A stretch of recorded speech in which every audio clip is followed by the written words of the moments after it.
Good morning, everyone. Good morning. Hope you can hear me okay and that you're doing well this Sunday.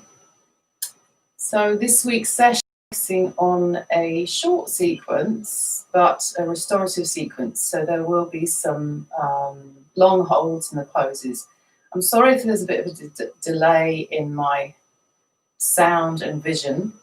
Seems to be a bit of a signal problem this week. So hopefully you can understand what I'm saying. I did send out the little drawing of the sequence. This is by a lady called Michelle from Australia. She's an artist and an Iyengar practitioner. And she does these wonderful little drawings of sequences and poses with quotes and things. So check her out on Michelle's Art, it's called. Google her. So I'm going to start with the invocation as usual, and then we'll go through the sequence. There are modifications for those that are not doing inversions, so I'll talk to you about those as we come to them. So for now, let's just sit straight. Bring the palms in front of the chest. Close the eyes. And draw the senses inwards.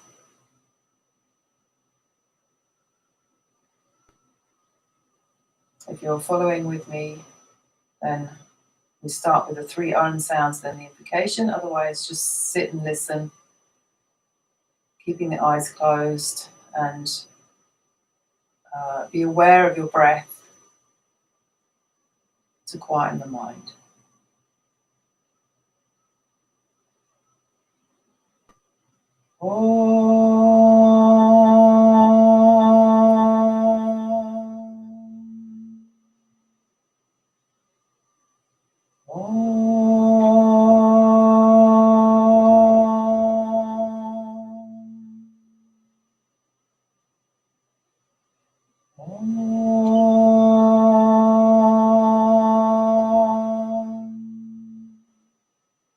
Yogena chitasya padena vajam malam sharirasya javajakena yopa karotam pravaram muninam patanjalim pranjaliranatosmi abahu purushakaram Shankachakra Siddharinam Sahasra Shirasam Svetam Pranamami Patanjalim Hari Om.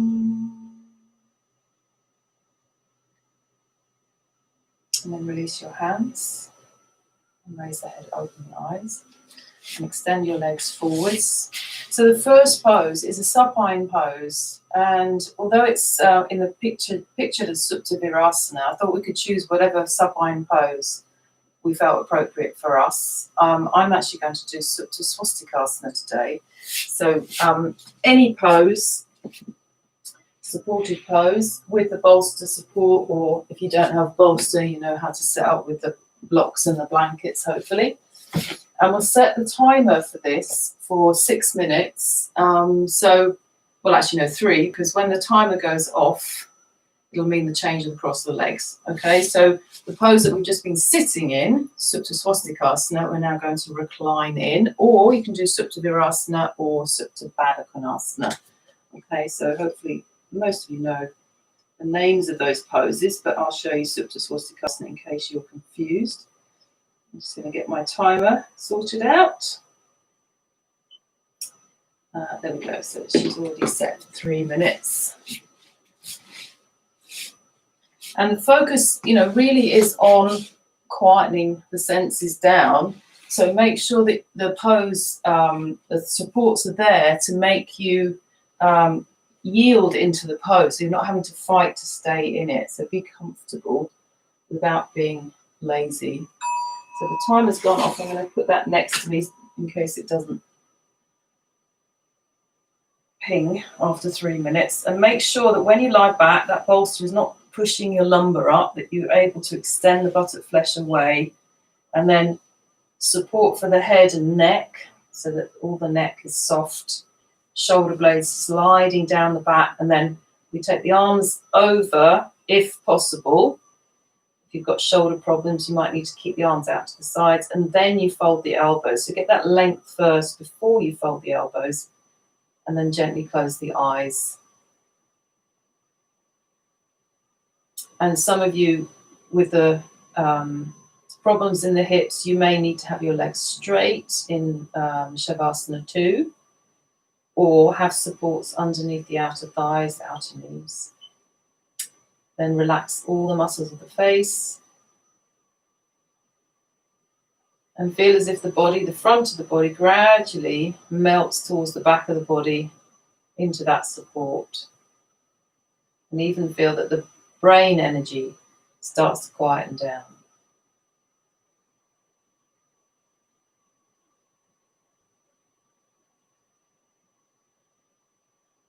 And if you're joining us for the first time, just to repeat that this is not a beginner's session, it's for those that already have a practice, that have some understanding of how to use the props and the shapes of the poses. And any doubts, leave it out or contact me later for more clarification.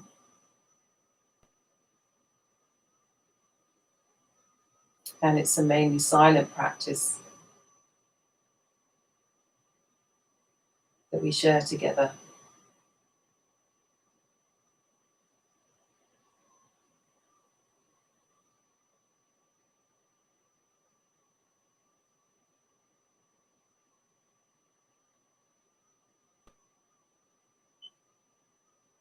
And if you focus on the breath, once you've adjusted your physical position, that is, if you focus then on the breath,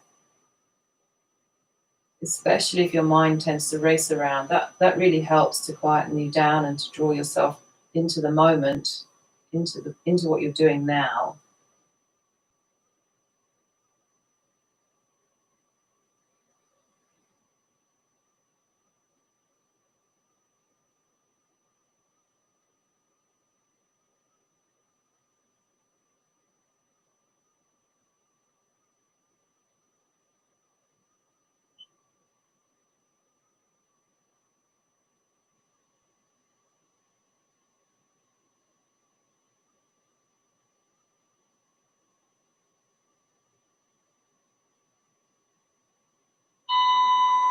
So we can change the cross of the legs, and I like to bring my arms back and keep my eyes closed and actually sit up and change the cross.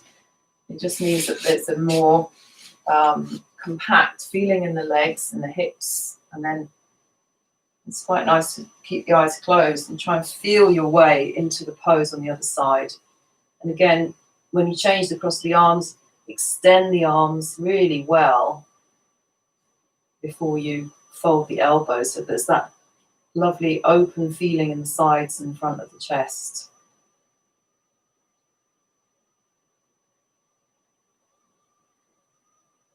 And then after you've shifted yourself around, you have to, again, find that sense of quiet in the body so that your mind can easily tune into the breath. Softly inhaling, exhaling through the nose.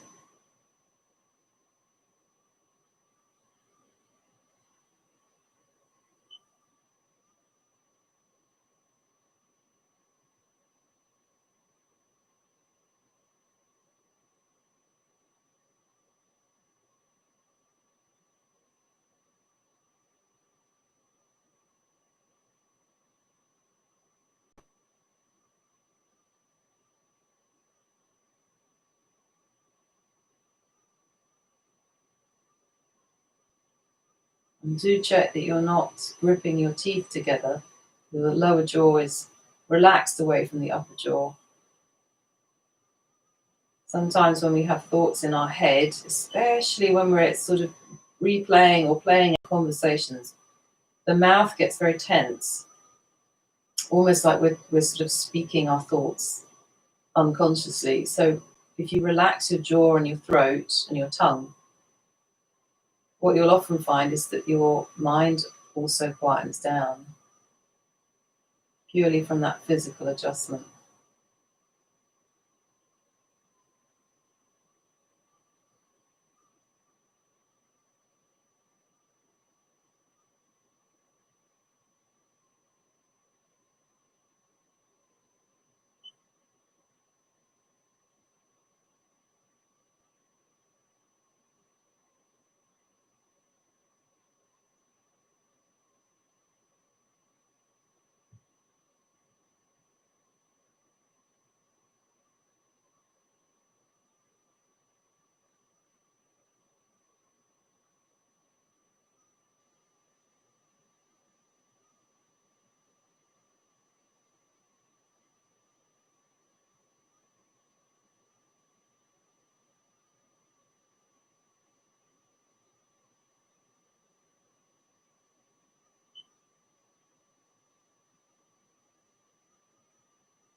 And then you can gently open the eyes and bring the arms back. Push into the floor and sit up with the chest well lifted before extending the legs out. So then we've got Adho Mukha Virasana, and it's unsupported. So I'm looking at the pictures to see how she set this particular routine out, because we come across this pose again later on, but fully supported. So we'll do the pose unsupported, unless you need something for your head. I usually take a blanket for the first one. And we'll take this for around 2.5 minutes. So this blanket's just for my head, and obviously those that need support under the buttocks, you should know what to do there.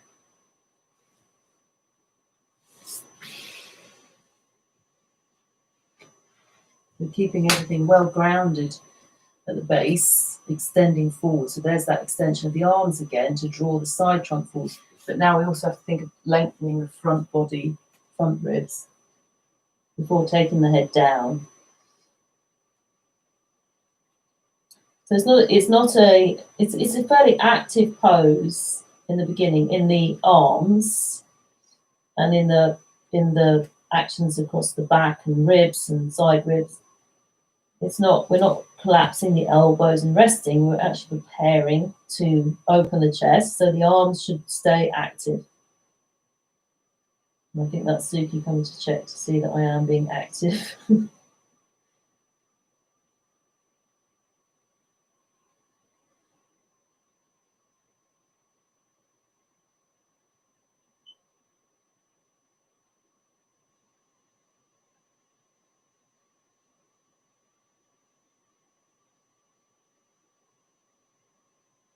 So when the timer goes off, we'll come up, not into dog pose yet. We'll just sit up.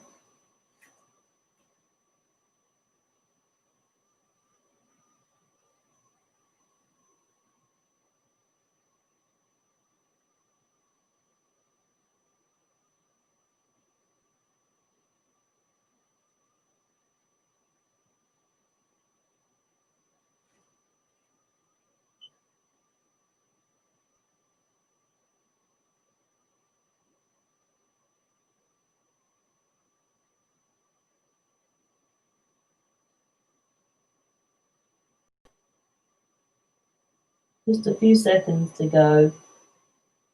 So see if you can lengthen a bit more in those last few seconds, rather than just sort of waiting for the timer. See if you can extend the front ribs a little bit further. And then we'll come up. And the next pose that she has indicated is Virasana or Vajrasana. So Vajrasana is purely this one where you sit on the feet like that.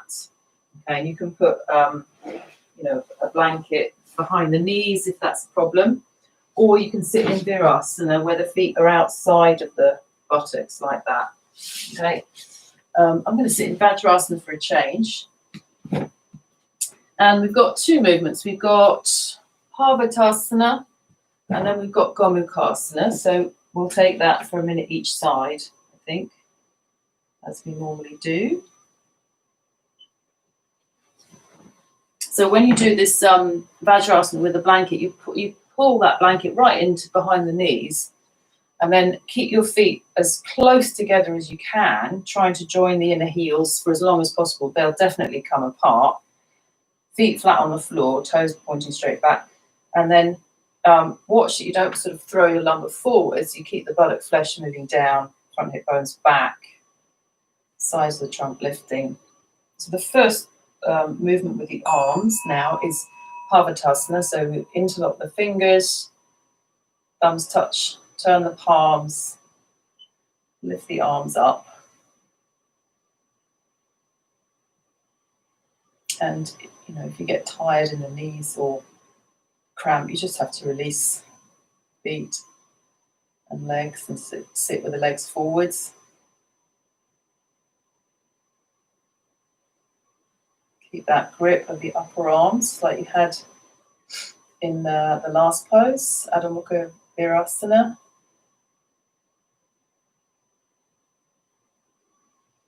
And so when the bell goes off, we'll change the cross of the fingers.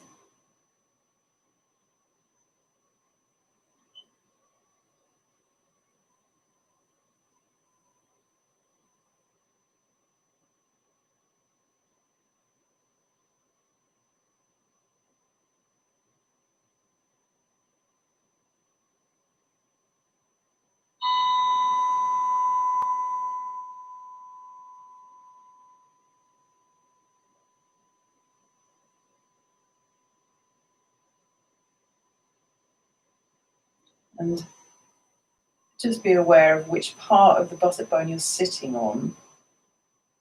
So not back or forwards, but center on the buttock bones. And Vajrasana is quite good to feel that touch because your buttock bones press right into the heel bones. So if you slightly move backwards or forwards, you can really feel it straight away.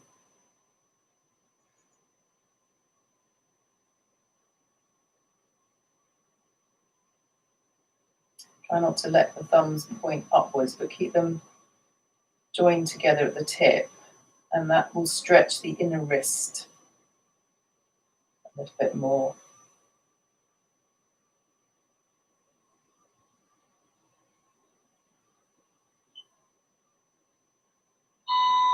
And then release the arms. Then we've got Gomukhasana, so the left arm can come up the back first. I'll mirror you actually. And then the right arm comes over the top. And obviously you can use a belt or just aim to catch, but don't catch.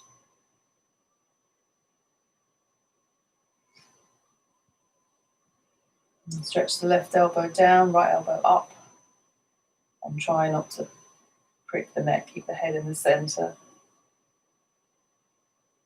You're pressing the head back into the forearm, the right forearm.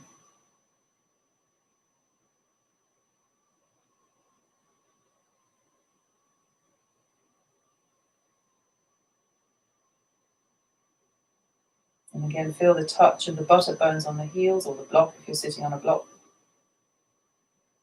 You might feel there's more weight on your left buttock bone than on your right, so just equalize if you can there. And then release the arms. Second side, so it'll be your right arm up first. Then left arm over the top.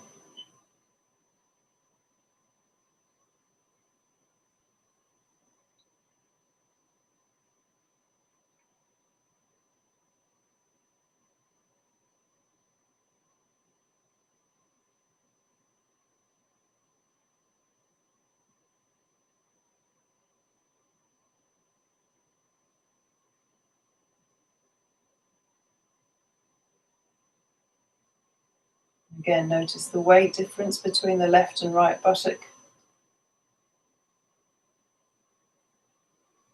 See if you can, without sort of distorting, press the left buttock bone down a bit more firmly so that you don't lift that left hip and drop the right. Okay, and then release down. Now, the next pose she's got is Adho Mukha Svanasana, downward facing dog. But if you look closely, she's got her head on a support for this version. So I'm going to take a brick for myself. You might want to have a bolster. You need to measure the height properly. So if you do your normal dog pose first, and then just work out what height you need for your head. Okay. And I'll just remind you of the common mistake people make when they support their head in dog pose. And that is that they try to fit their body to the props instead of using the props to fit their pose. So if your pose is like that, and your head is that far off the floor, okay, you need to make a prop big enough to fit into your head. And what most people do is they bend the elbows or they move the feet back to get the head down to the prop. So you have to avoid that. Okay, you're not there to prop the props up, they're there to prop you. So hang on, let me just change that timer. So we'll take 2 minutes in dog, and obviously come down if it's not right, if you can't maintain. So I'm going to choose that height, because I think that's the height I normally have. Okay, so Adho Mukha Svanasana with the head supported. So when you're on all fours, the prop should be under your chest, not between your hands. Because when you come up, your head moves back to that point. You see, my head fits nicely there, because that's quite a standard height for me. I've got the hairline on the brick, not the crown of the head. It's not wrong to have the crown of the head, by the way. It's just where I like to have it to keep my chest a little bit more open. It moves my thoracic a bit deeper in.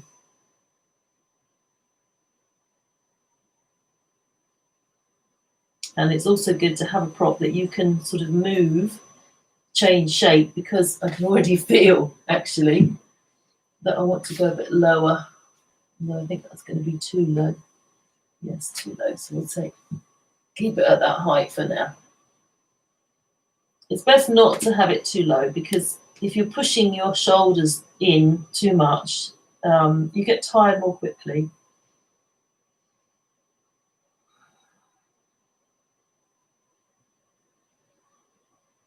And because you've got your head supported, you can actually close the eyes to make it a more restful dog. Head supported, eyes closed, so that the brain is a little quieter. You're still working your arms and your legs very firmly, gripping the outer upper arms in, pressing the tops of the thighs back, extending the outer hips up, pressing the shoulder blades forwards towards the chest. All of those actions are there, but there's a kind of almost a detachment to them.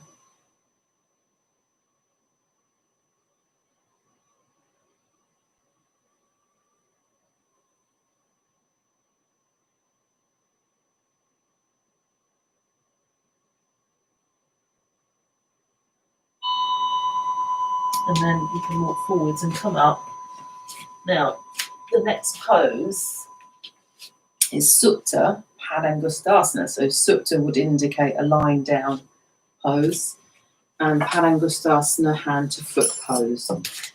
She's only showing the Supta Panangustasana 1, because we want to get the extension through the back of the leg from the lower back, because then the next pose is also a linear extension, and that is Dvipada Viparita Dandasana. So we're not going to take the leg out to the side. So we're going to hold the pose for 1.5 minutes each side. So let me just set that up. So make sure you've got your belt, and don't have your feet against the wall, because you need to extend the legs through the heels a little bit further. All right. So I'm going to set the timer. So when you lie down, push your buttock flesh away, stretch the heels, tuck those shoulders under, make all of those good preparations. Center of the back of the head is on the floor. Then you can bend your knee towards you, right knee first, and then bring the belt around the foot and extend the leg up. Hold the belt with your hands apart, remember. Don't have your hands like this, because that will constrict the neck and the chest. Keep the elbows wide, collarbones wide. Control the bottom leg foot. Extend into both heels. Keep the eyes softly open, mouth softly closed.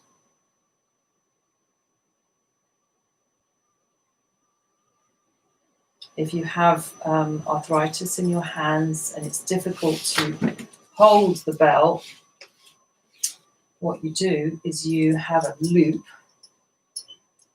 It needs to be a long belt, and you put that doubled around the foot and hold in the loops like that, so you can keep your fingers soft then and just pull down on those loops.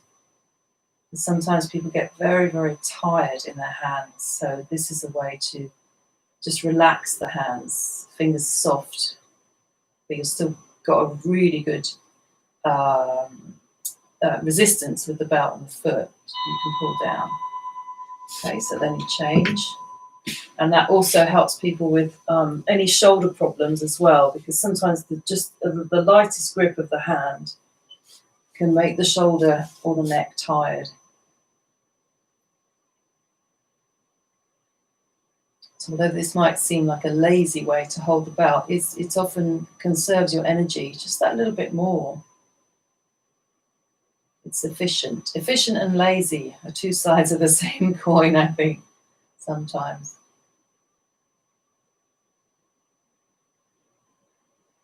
So remember to keep your mind in not just the leg that's going up in the air, but the bottom leg, which is really where we created the traction on that lower back band on the right side.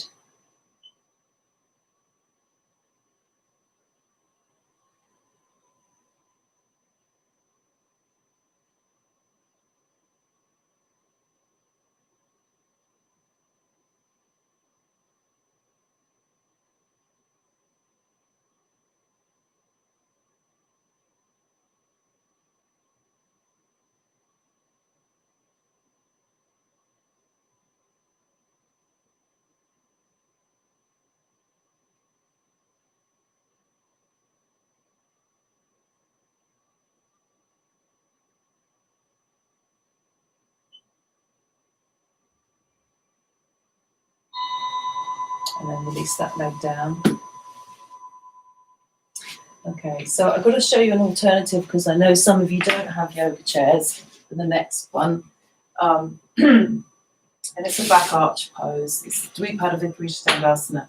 Now, if you look at the picture closely, if you've got it there, don't worry if you haven't got it there, but she's got her head supported. So we're going into the supported version. So if you don't have a chair, but you have a bolster, you can make a sort of back bend for the bolster. But these square bolsters, these rectangular shaped bolsters, they're okay. But what's even better is if you've got a cylindrical object on top, like a roll blanket, like that, because that will create a more curve in the upper back. If you have a wide, soft bolster like that, you tend to sort of have to work harder to get that curve. So that's a nice way to do it, and you can have something under the head. So, sorry to those that already know this, but there's some new people here today. So you would put this curved blanket under your back chest. Can you see there? It's underneath the shoulder blade. It's not in my lumbar. The bolster comes down to my lumbar, but the curved blanket doesn't. And then you go over like that, and you can extend your arms. Now, for me, that's heaven. But for you, you might want to have something under your head, like another blanket or a block or something like that. And then you fold the elbows like so. All right, so that's the alternative to the chair. Okay, and obviously if you don't have a bolster, you can put this on top of foam blocks and have it as high or as low as you wish to have it. So I'm going to get my chair now. Now she's got her heels up on bricks, which, yes, you can do that. If you don't want to have the heels on the floor, certainly you can have the feet up a little bit higher. And then she's got her head on a bolster, and you can use that or a blanket or what have you. And those of you that don't like the metal chair in your back, you can put your mat across your chair like that. Okay. And then you have to position the chair. If you're using blocks for the feet or the wall for the feet, position the chair so that when you extend your legs out, your legs go straight. If you're not sure, just watch this. I will demonstrate this once. So notice that the legs are bent, the feet are flat on the floor. My buttocks are off the edge of the chair. So I've got only got my sacrum on the chair. Then I lie my body back like so. So I'm in control. The edge of the chair is again underneath the shoulder blade area, just where that blanket was a minute ago. I'm going to go a little bit further over to get my head down. Okay, and then I can extend my legs Luckily for me, my feet just reach the wall. And then the arms can come over, and then you can fold the elbows. Now, if that's too strong for you, keep the hands here. This is the easiest one here. Or you can put the arms inside, like so. Okay, so that's the demo. I'll put the timer on. So we're going to go for 3 minutes. And again, if it's too much for you, just come up, just sit up tall. Don't sort of slump and watch the video, because you won't be able to see much, because I'll just be lying there. But just sit up tall. You know, you can sit in your chair or sit on the floor, close your eyes and do a little twist to one side, twist to the other side if you come up early, okay? All right.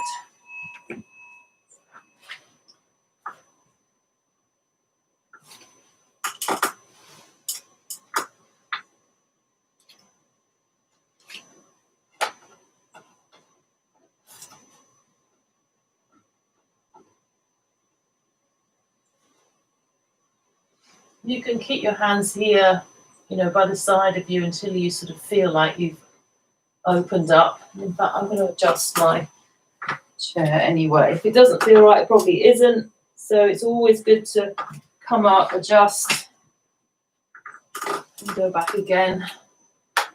Oh, see, I adjusted about 1 centimetre and it feels so much better.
When you come up, you put your feet on the floor and you have to arc your chest. So you lift from the sternum bone.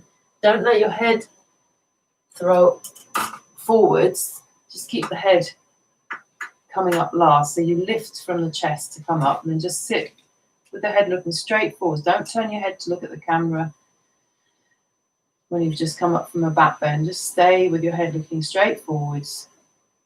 And then gently turn to the right.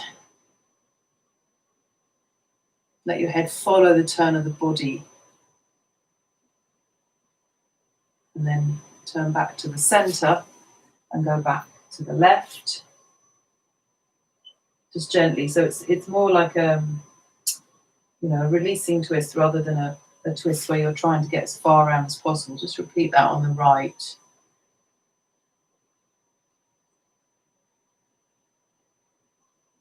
And then again on the left.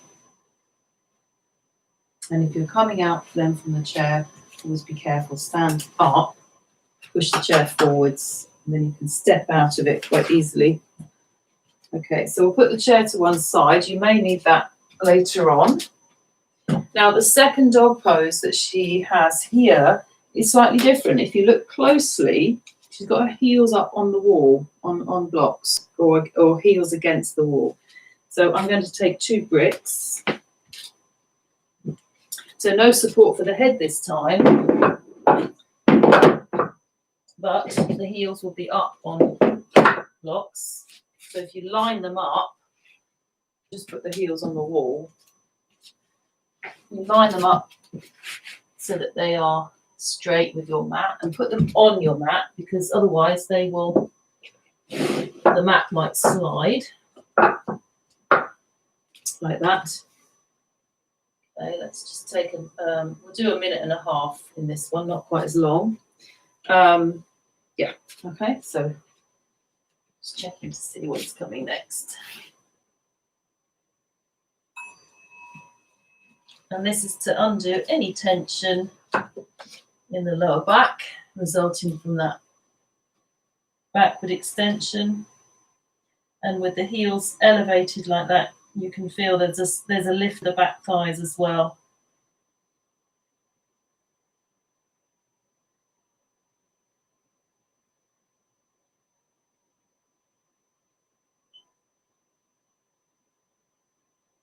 And it's almost, with the heels lifted like that, the head is slightly more inverted, so it's more like an inversion. It's like a version of headstand in a way, or handstand. There's more height to the hips.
And then come down. I have a feeling. Yes, I was right. The timer didn't go off. So we've got Adho Mukha Virasana, and again, if you've got the picture there, she's got it now supported. So the beginning one we did, we just had a support for the head. For this one, there's a support for the whole body. So that could be your bolster, or it could be blocks and a blanket. So the bolster or the blocks would come here, and then you might want another blanket for the head. So if you can see there, I don't know if you can see, sorry, I'm looking at the wrong camera.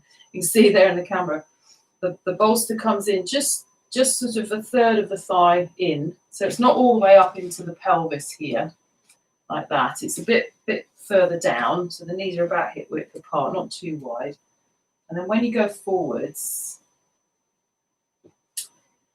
you kind of want the abdomen to be supported. So if it's too low, the bolster, then just put it up on blocks or put a folded blanket along so that you've got something to support the trunk as you go forwards. Right, and we'll take just 2 minutes there, or 2.5. Let's take 2.5 minutes. So I've got a little bit more lift for my head, and then I think we're going to have the arms folded. Yes, arms are folded. So as you come forwards, you move the arms forwards to lengthen the trunk, move the blanket so it's underneath the forehead, and then you can fold the elbows like so.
And change the cross of the elbows, if you remember.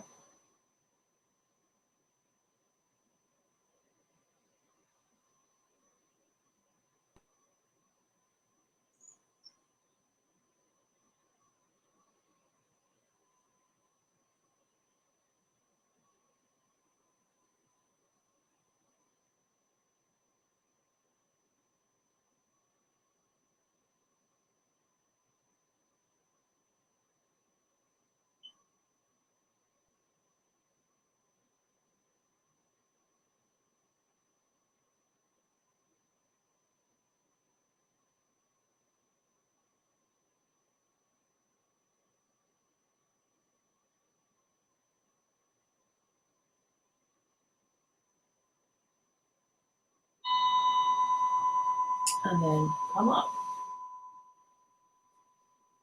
Okay. Now we've got Halasana now, and I thought those of you that are not inverting or don't have the right equipment, you could do Paschimottanasana. If you've got a chair or any kind of chair, it doesn't have to be a yoga chair, it could even be the sofa, if your legs underneath it, that is. So you can sit up on a small lift, or if you're very flexible, to sit on the floor. Have your feet as wide as your hips, and then you can go forwards and rest your forehead on your chair, or what's quite nice actually is put the bolster across. I've done this before, like that. So your arms are slightly higher than your chest, and then your head doesn't sort of drop down like that. There's a trajectory that comes from the back chest through towards the back of the neck. All right, so you can do that as an alternative. And then those that are doing their inversion, we're going to do Halasana. And I know she's watching, so this is a Halasana bench that Catherine gave me. Thank you, Catherine. So this is actually designed as a sort of standard height for Halasana, resting Halasana, where the feet are supported on the chair. So if you look, the chair seat is a bit lower. So we usually have to put blocks and then a blanket or a bolster on top so that the thighs are supported parallel to the floor. But with the Halasana bench, it kind of takes the guesswork out. But I'm going to put a mat and a blanket on top. I think that's what I need. Then we need the setup to go over as well. And You can either just use a bolster, but I like to use the proper setup because otherwise you tend not to be able to get up very easily. So I'm going to take my normal shoulder stand setup. It's 4 foams. You must get one of those shoulder stand foams that you can get, which are basically 4 foams fused together. They're brilliant because then you don't have to, do this. So again, laziness or efficiency. I like to think of it as being efficient. It doesn't take quite so much time then to set up. The only problem with them is they're quite big, so storing them is an issue if you've only got a small space. So I'll put my blocks there, and then bolster here. Now this is so that I can launch myself. So my head will be here, my legs are going to be here, and I'm showing near the wall because those of you that have problems getting up, you can use the wall as a launch pad. It's even got Catherine's initials underneath here. So you can come up like this and put your hands on your back and then go over. So it takes all the effort out, which is nice. Okay, and then you bring that in, so and walk your thighs away like that so that it's supported and the legs are more or less parallel to the floor, body upright, then your arms release over like this. Now, if you're doing this and you're not experienced enough and it's troubling you or it doesn't feel right or you've got compression in your throat, please don't do it today. Come to class and learn it, or ask me or ask your teacher. And then, I don't know where I put my timer. It is. So if you're in the pose already, that's great. I'm going to put the timer on now. If you're not in the pose or you're in your Paschimottanasana forward bend, then all of you now be in a pose and close the eyes and let go.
Okay, and then you can slowly come down from there. Yes. It's just my phone having a slight fit. So when you come down, your buttocks are on your lift. If you move your, if you can move the chair back, like so, then you can slide down and just rest your shoulders on the floor, and then feet on the floor like so, and either feet together, knees out to the side, Vajrasana, or cross the shins, or whatever position feels comfortable. And then from there, you roll off to the side and come up. Okay, so we've got Viparita Karani followed by Shavasana. If you don't have a wall space, you can do bent leg Viparita Karani with your legs on the chair or the Virasana stool. If you have a wall and you have a bolster, you can lie with your legs up the wall, okay? So I'm going to take my blocks out and put them underneath this bolster, because it makes the bolster a bit higher.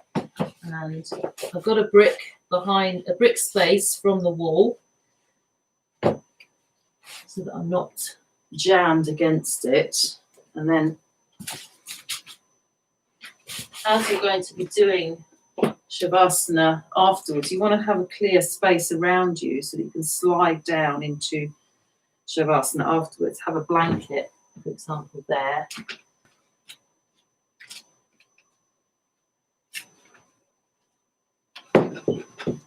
And then have a blanket ready for your head at the end.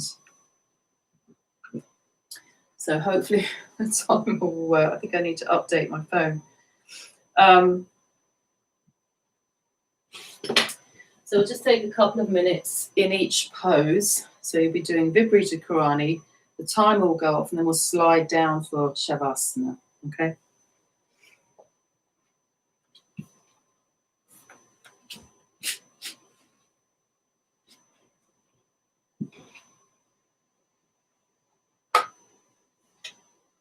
And if you have got ropes at home, you can use the ropes to pull you in. If you're doing bent leg version,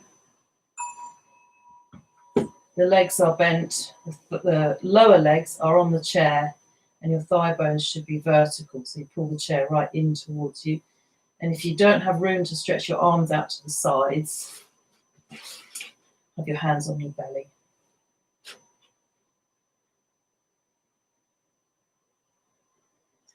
And this is important to have the lift under the buttocks, because it's a very different pose when the buttocks are flat. When the lower back is flat on the floor, it becomes Urdhva Prasarita Padasana, which is more of a hamstring stretch actually.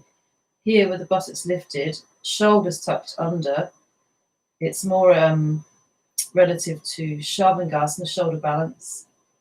And there is less strain on the hamstrings if you're tightening your legs, because the buttocks are lifted and elevated. It's a much more restful pose.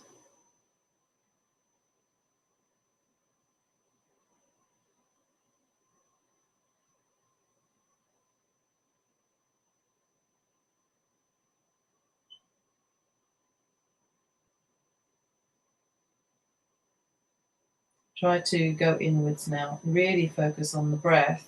And with each exhalation, relax the abdomen. Let your legs just relax. They might bend slightly. And if that bothers you, you can tie a belt around the shins and the thighs, or put a weight on the feet and get someone to put a sandbag on your feet if you can, or just let them bend. You can even have them wide apart in Upavishta.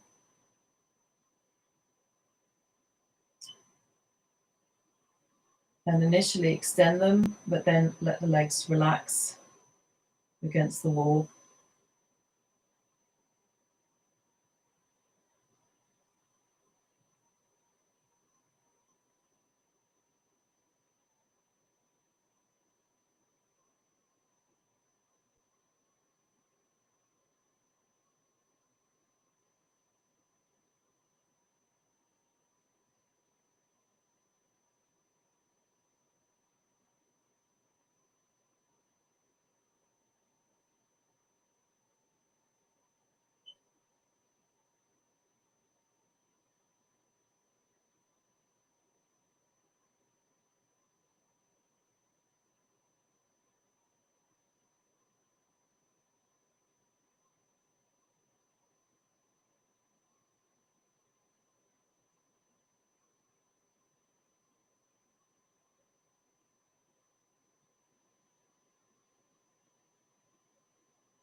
So now bring the feet together. Bring the feet, press them flat into the wall. And then slide downwards. And let your feet come to rest on the bolster first.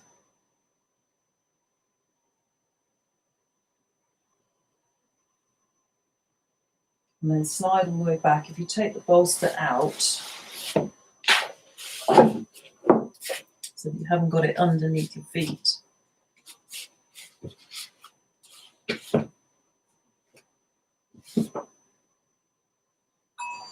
Slide all the way back. So you've got your head on your blanket, and then you can extend your legs out. Bolster on top of the thighs. Close the eyes, let go.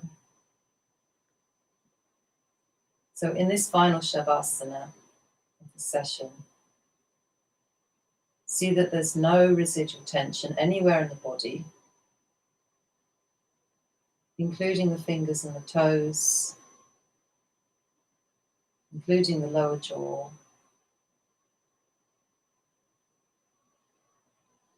the abdomen and the pelvis, and relax completely everywhere.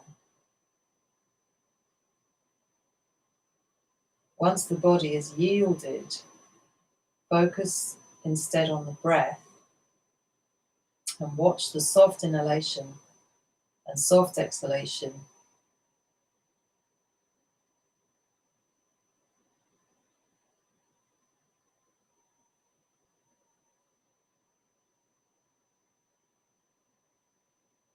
Almost as if you're entranced by the breath.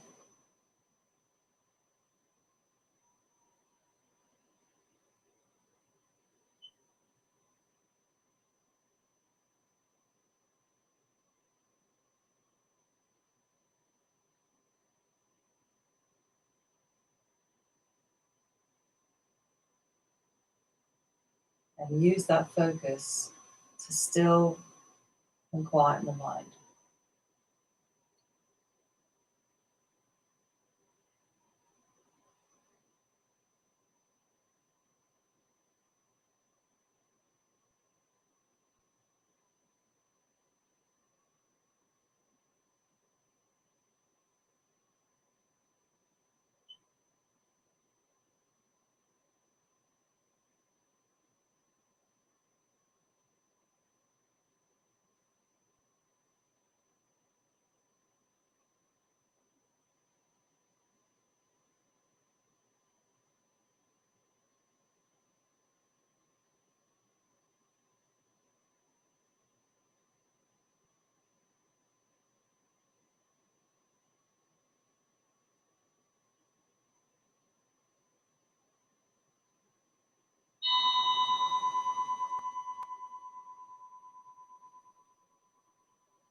And quietly bring the hands across the abdomen.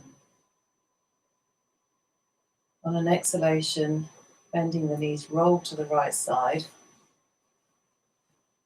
Push your left hand down and come up from the side. And just sit for a moment with the eyes closed, palms in front of the chest.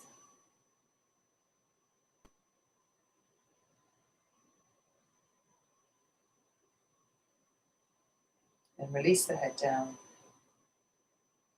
Release your hands and gently open your eyes. Thank you very much for joining me this morning. See you next time. The new term of classes starts on Tuesday at 9 o'clock, so I hope to see you then. Bye for now.